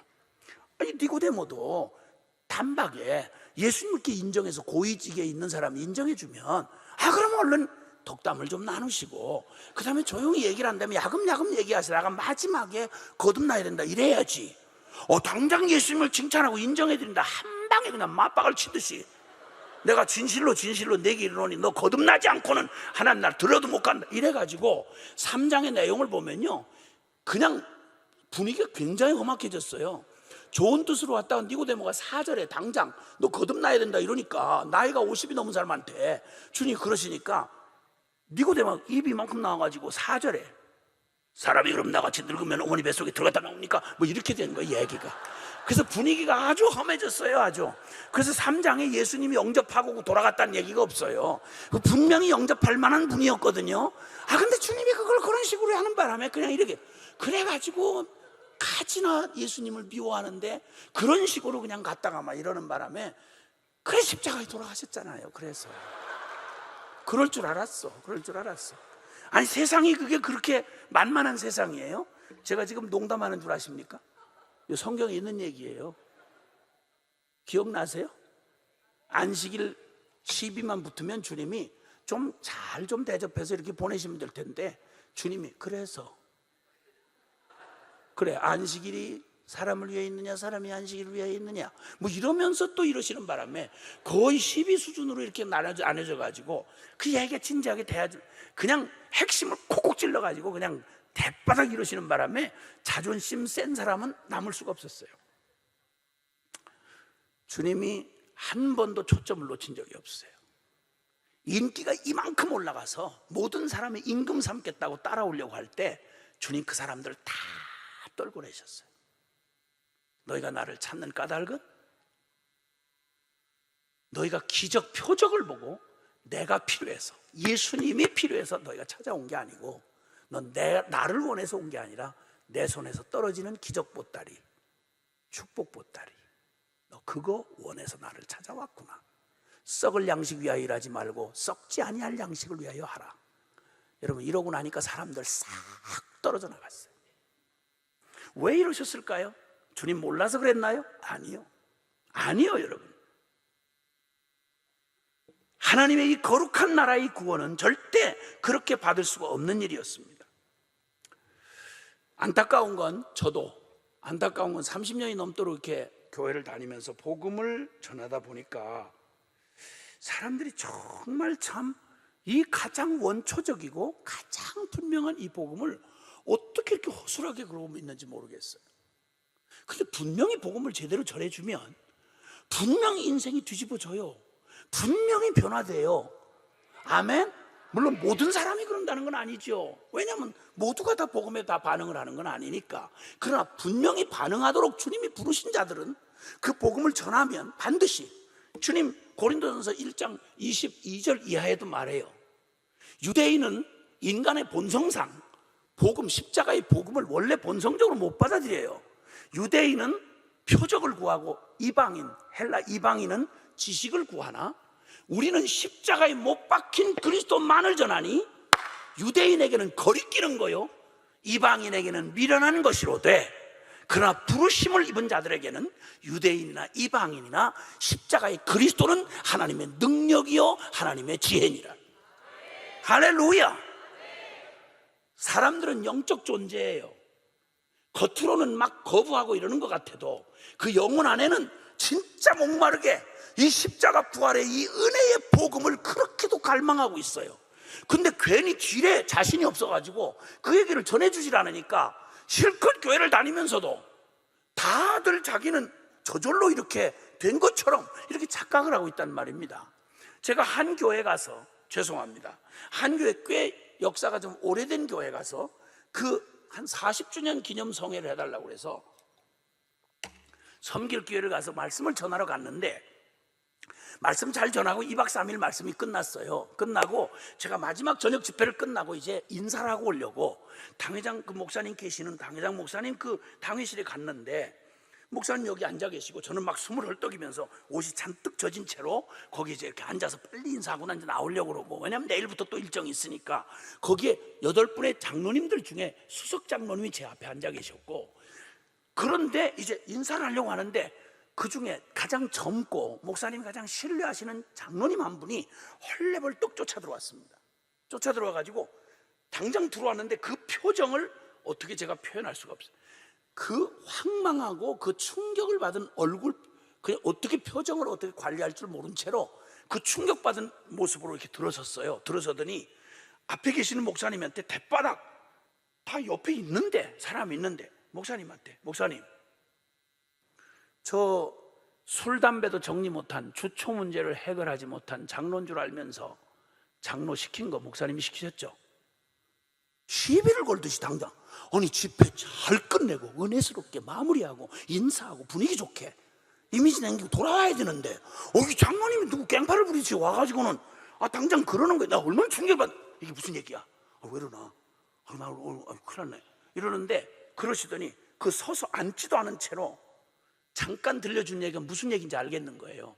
얼마 전에 돌아가신 우리 어머니 권사님이 평생 소원이라고 그러면서 장로 3대째 장로 집안에 네가 장로 되는 데 평생 너 모태부터 내 소원이었는데 네 놈이 나를 이렇게 속을 새기고 너 장로 못 되는 거 못 보고 죽으면 나 하나님 앞에 어떻게 부끄러워서 어떻게 하나님 만나냐?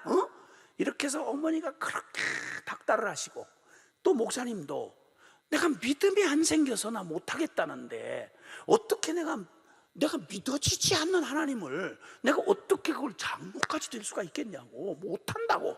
그런데 목사님이 저한테 계속 어머니 말씀 안 들으면 평생 불효자 되고 후회한다고 이러셔서 저 목회 됐지 않느냐고 얘기를 그 짧은 순간 서서 이러시는 거예요. 근데 나 이번 집회를 참석하는 동안에 세상에 내가 농담처럼 여기고 믿어지지 않아서 그냥 교회에서 그냥 옛날 얘기처럼 하는 거 늘 그냥 어렸을 때부터 지겹도록 들었지만 믿어지지 않는 얘기, 천당, 지옥, 심판, 하나님, 죄사함, 구원, 이게 복음의 가장 중요한 핵심 진리고, 이거 전부 이번 집회를 참석하는 동안 이게 전부 난 농담으로 생각했던 그게, 기독교에서 그냥 하는 말 이렇게 생각했던 그게 전부 사실이라는 걸 인정하지 않을 수가 없게 됐습니다.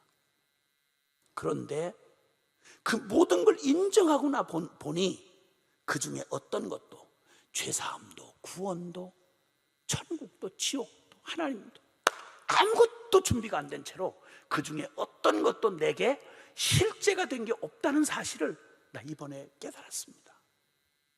그런데 이미 저는 장로입니다. 어떻게 하면 좋죠? 목사님도 어떻게 하면 좋아요? 그리고 서서 울지도 못하고 그러고 있는 거예요.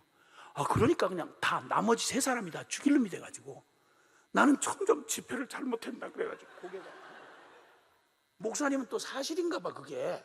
그리고 점점 머리가 탁자 밑으로 내려가시고 장모님도 고개가 점점 숙여지고 세 사람은 다 이렇게 이러고 있는데 나 진짜 큰일 날 뻔했어요. 그때 그냥 거기서 이걸 못 들은 채로 나 그날 밤 죽을 뻔했어요. 근데 마침 거기 연륜이 많으신 수석 장로님이 계시는 바람에 그 위기를 벗어날 수 있었어요. 한 방에 정리를 해주셨어요. 그래, 인생 연륜이라는 게 그게 만만한 게 아니더라고요. 참 침묵 가운데 있는 중에 몇 분이 지나고 침묵 가운데 장로님이 고개를 들더니 당신만 그래, 나도 그렇지, 이러는 바람에 그냥 완전히 얼굴도 못 들고 인사도 못하고 너무 미안해가지고 그냥 다시는 그쪽으로 나는 다시 만날까봐 그쪽으로 기억도 지워가지고 어느 든지 기억도 안 나요. 충격이지 않을 수가 없었어요. 농담이면 얼마나 좋겠어요. 농담이면 어떻게 하면 좋죠?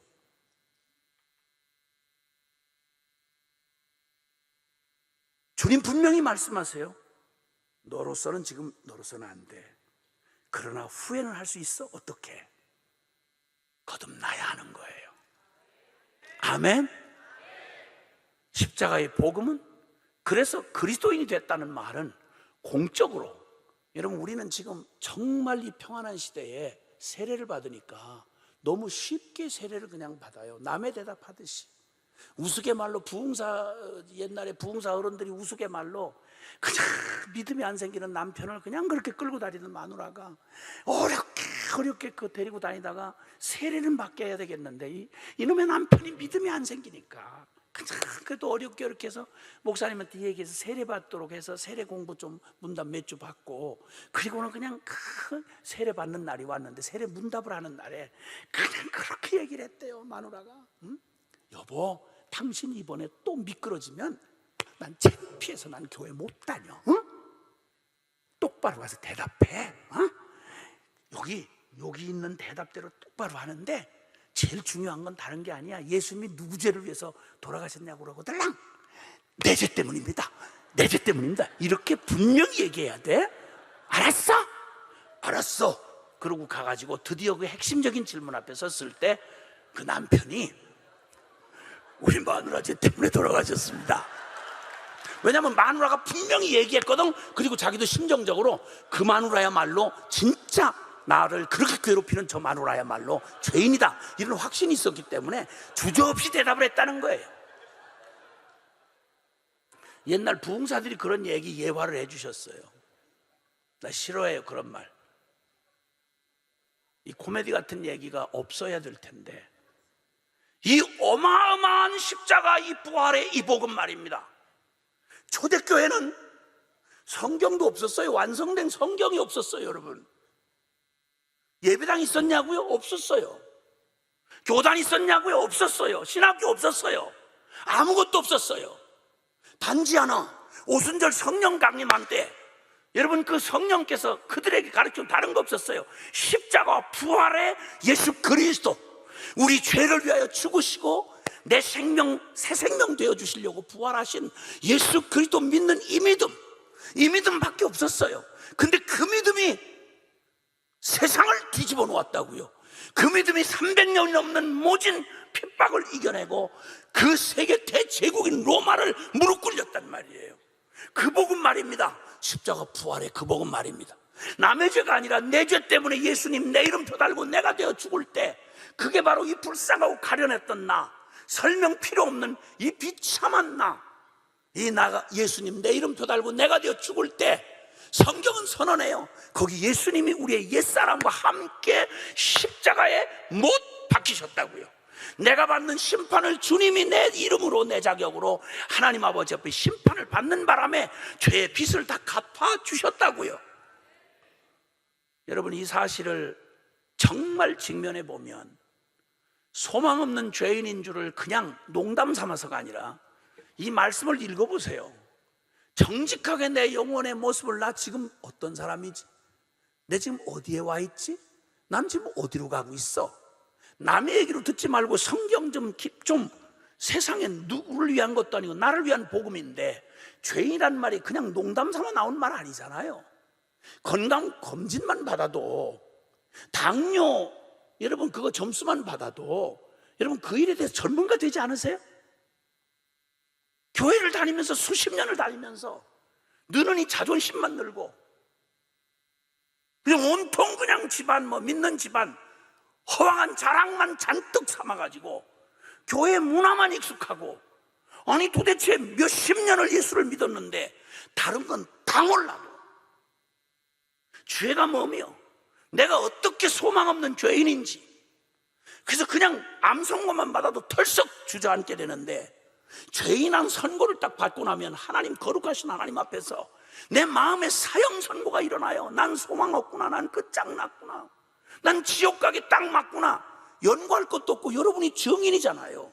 살아보시면 알잖아요. 얼마나 내가 죄 짓기에 딱 맞아 떨어지게 만들어진 죄인인지. 죄를 이기시나요? 죄에 대한 승리를 하고 계십니까?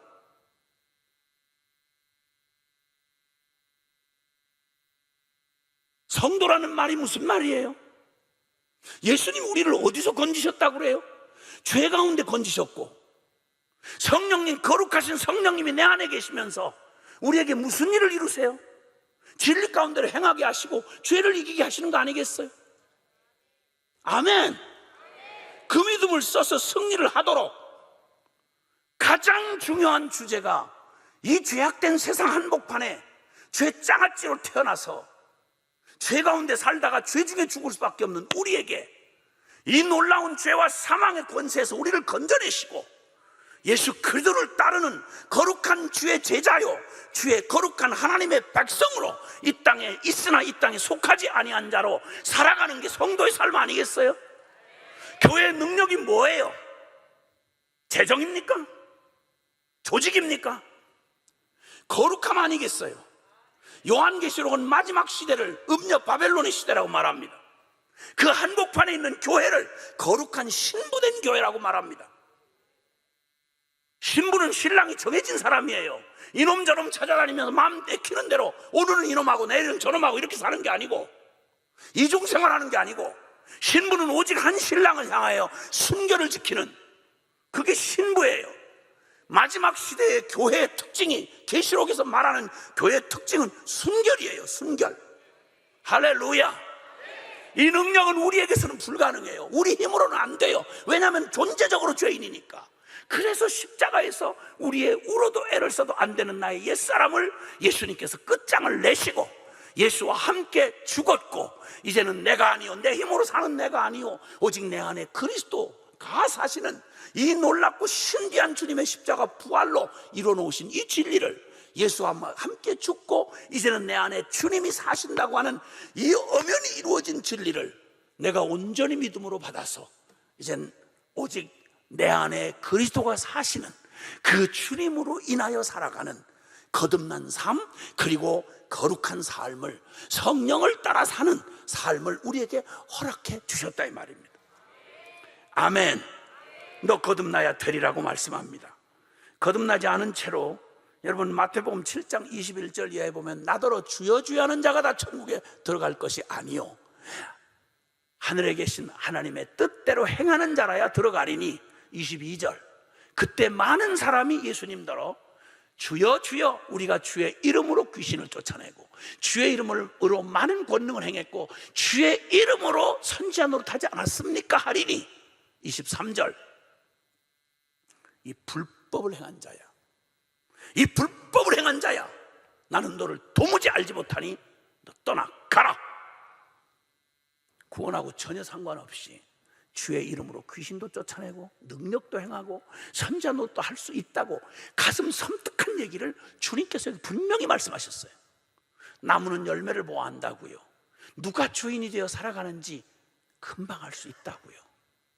사랑하는 여러분, 예수 그리스도의 이 십자가 복음 앞에 부딪혀 서서 나 같은 죄인 살리신 주님의 은혜 앞에 서고 나면 사실 이후의 모든 신앙생활, 우리의 거룩한 삶을 살아가는 모든 삶은 이 주님이 새 생명이 되어 우리 안에 오신 이 진리의 확장이죠. 사실은 그 생명으로 살아갈 때야 비로소 우리는 세상을 이길 수가 있고, 할렐루야, 그 생명으로 살아갈 때만 우리는 진정 주님의 거룩한 제자로 살아갈 수가 있고, 할렐루야, 그래야만 우리는 어떤 경우에도 이 견고한 터 위에 흔들리지 아니하는 하나님의 생명을 누리는 주의 백성이 될 수 있다 이 말입니다.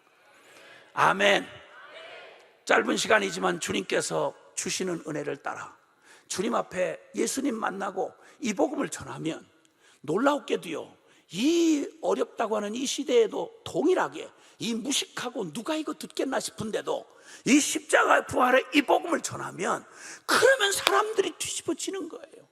젊은이들 인생이 뒤집어지고 죄에 질질 끌려다니고 말할 수 없는 그냥 중독자, 말할 수 없는 그저 폐역한 자들, 너덜너덜 깨진 가정, 회복이 불가능한 진짜 변하지 않는 모태신앙, 이런 사람들이 이 복음 듣고 뒤집어져서 지금도 그의 삶을 나 하고 살던, 바로 이 자아의 지독한 병들어 살던 사람들이 자신을 부인하고 오직 그리스도 그분을 따라 선교지로 날아가기도 하고, 곳곳에서 자기를 부인하고 주님의 십자가의 증인으로 지금도 구석구석에서 믿음의 길을 걸어가는 증인들이 지금도 끊임없이 그 행진이 계속되고 있다 이 말입니다. 복음은 살아있는 복음인 것입니다. 능력의 복음인 것입니다. 사랑하는 여러분, 오늘 주님 앞에서 이미도 주님의 귀한 복음 앞에 여러분의 생애를 여기까지 인도하시고 그 놀라운 구원의 복음으로 여러분을 이끌어 주신 줄 압니다. 그러나 필경 오늘 여기 몇몇 분은 아직 이 복음이, 이 십자가의 이 능력의 이 복음이 나한테 실제가 되지 못한 채 거듭나지 못한 그런 분이 있을 수 있습니다. 오늘 이 밤 그대로 가시면 안 됩니다.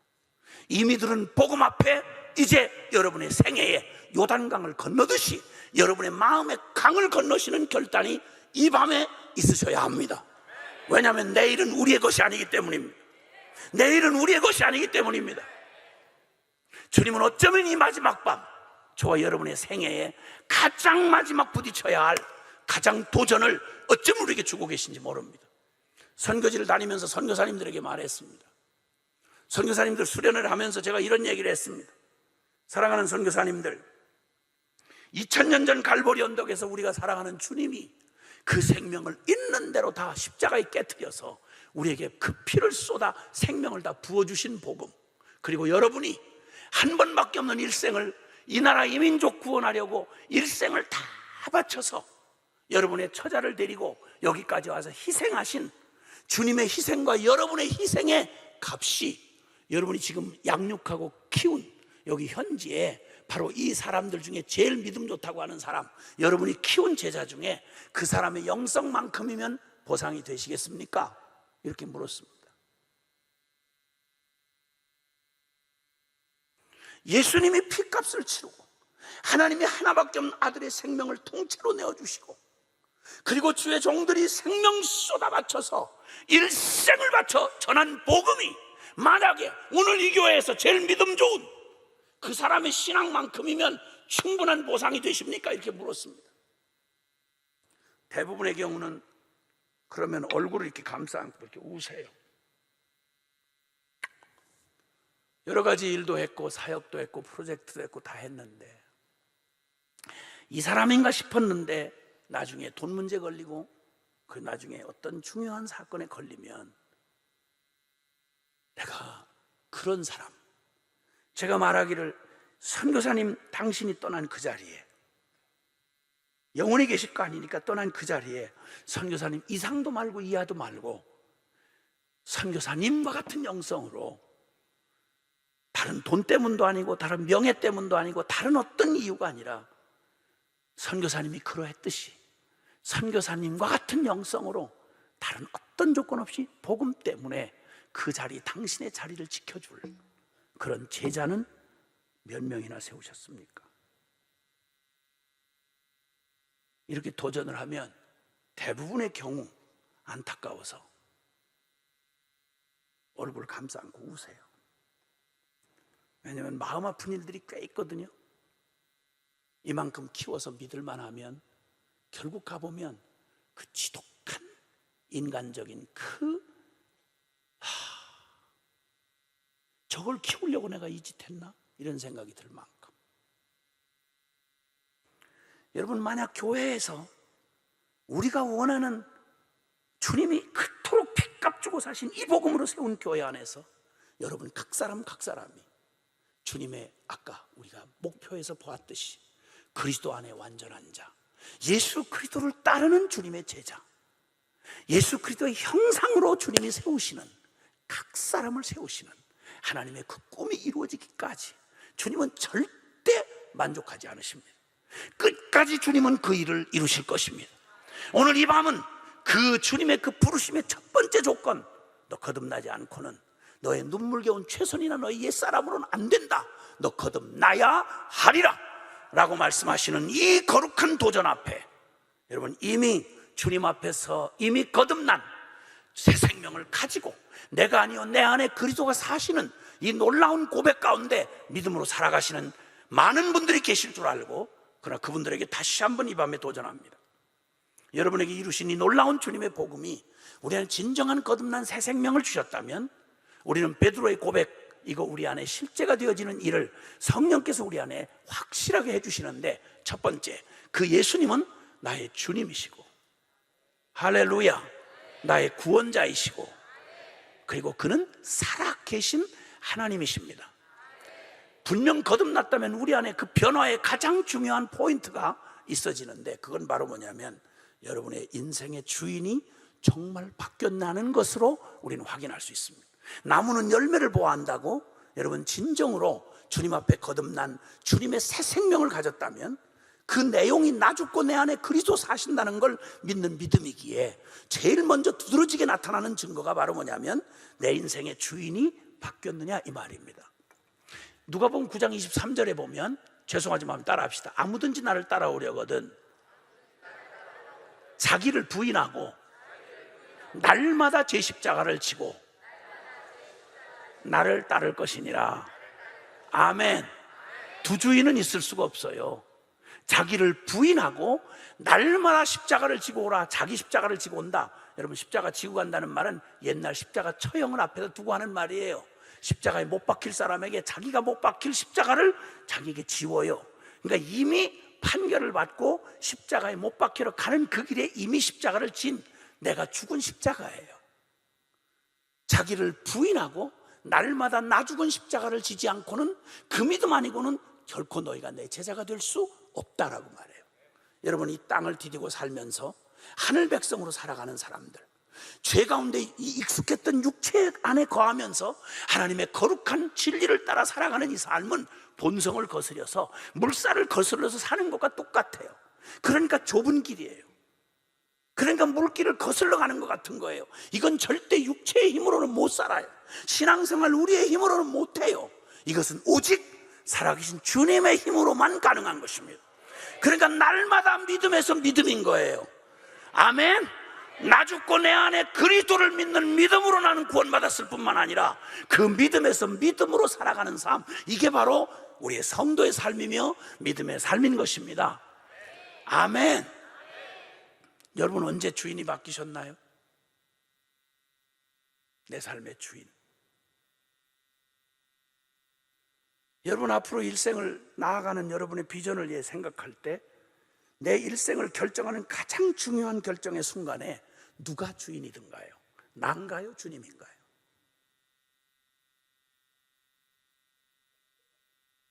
작은 일상뿐만 아니라 여러분 일생에 가장 중요한, 우리 여기 젊은이들도 많이 계시는데 여러분 전공 선택할 때 그 전공 주님한테 물어보셨어요? 주인이니까. 주님 내 인생의 주인인데 주님 나를 통해 뭐 하기를 원하시죠? 제가 어떤 전공을 하면 좋겠죠? 이렇게 물어보셨나요? 아니면 내가 결정했나요? 우리 이렇게 전혀, 내가 여전히 내 인생은 내가 마음대로 이렇게 결정하면서 말로는 주님이라 그래요. 아니요, 주인이면 실세 주인이어야 돼요. 가장 중요한 순간에 나의 결정권을 가지고 있어야 주인이죠. 아멘을 크게 하세요. 그리고 여러분 결혼하실 때 그 결혼 대상자 내 마음에 맞는 놈이에요? 주님이 좋아하시는 분이에요? 누구 선택했어요? 누구 마음대로 선택했어요? 누가 내 결혼 선택의 가장 중요한 결정권자가 누구였어요? 그러면 그렇게 중요한 일생의 결정의 순간에 주인 노릇 못하시면 그분은 언제 주인하죠? 주인이 된 적이 없어요. 그냥 나 필요할 때 도우미로 부르는 거예요. 내가 하고 싶은 일 내가 저질러 놓고 도와달라 이거예요. 하나님 나 사랑한다면서 왜 내가 하고자 하는 거 한 번도 안 밀어줘요? 이런 이상한 이걸 정상으로 생각하는 이 괴이한 예수쟁이들, 고민해 보셨어요? 제가 또 소리 지르는 거 아니에요. 성경이 뭐라고 말하는지 보세요. 저를 미워하지 마세요. 제가 뭐 하려고 여러분한테 미움을 당합니까? 주님이 전하라니까 전하는 거지. 전 내일 끝나면 정확하게 떠날 거예요.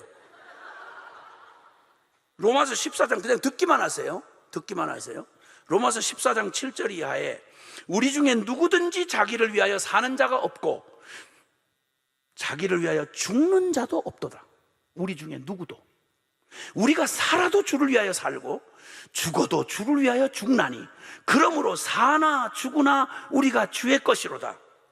이를 위하여 그리스도께서 죽었다가 다시 살아나셨으니 곧 죽은 자와 산 자의 주가 되려 하심이니라. 아멘.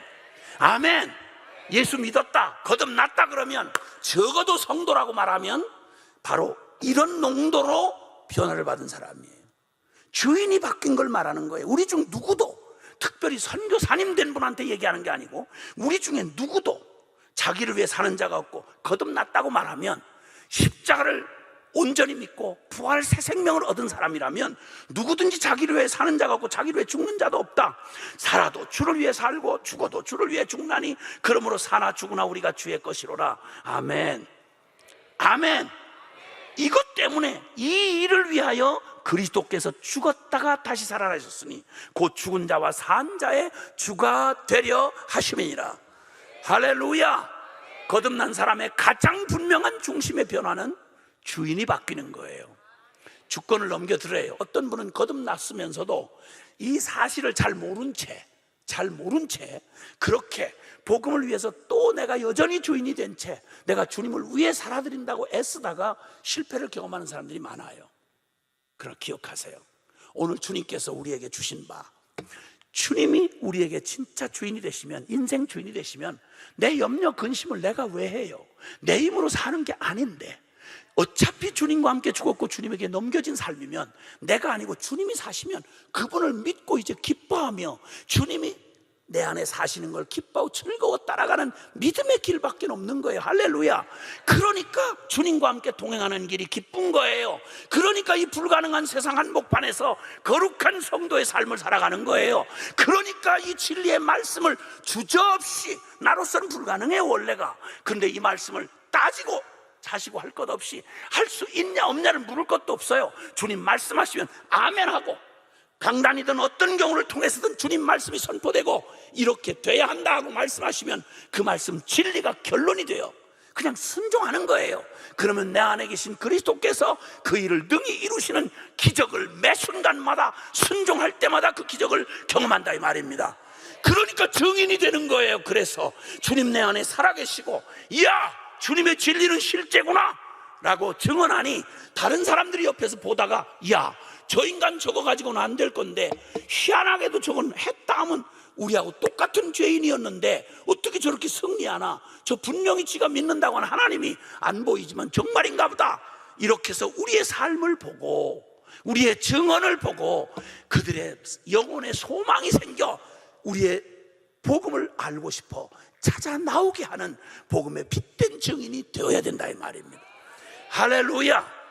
다른 말 많이 할 수 있겠으나 이 한 가지, 이 주제로 주님 앞에 여러분 도전하면서 오늘 이 밤에 귀한 결단의 시간이 되기를 바랍니다.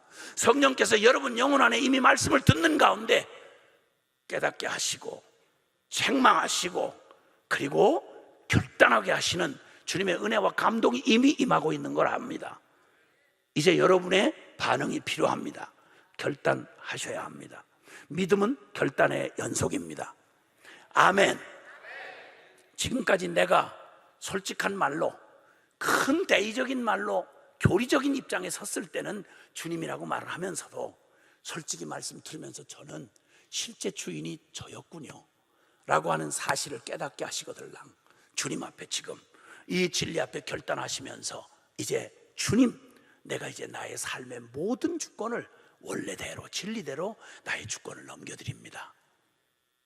양도 계약서의 마지막 도장 찍듯이 주님의 거심을 고백하고 주님의 주권을 돌려드리며 주님이 나의 주인이 되어 주시옵소서. 여러분, 이 믿음의 결단이 여러분의 삶을, 운명을 확 바꿔놓는 사실을 믿으시기 바랍니다. 할렐루야. 오늘 주님 앞에 우리 함께 좀, 여러분 두 손을 좀 이렇게 드십시다. 주님 앞에. 여러분 이 손, 여러분 일생을 좀 돌이켜보면서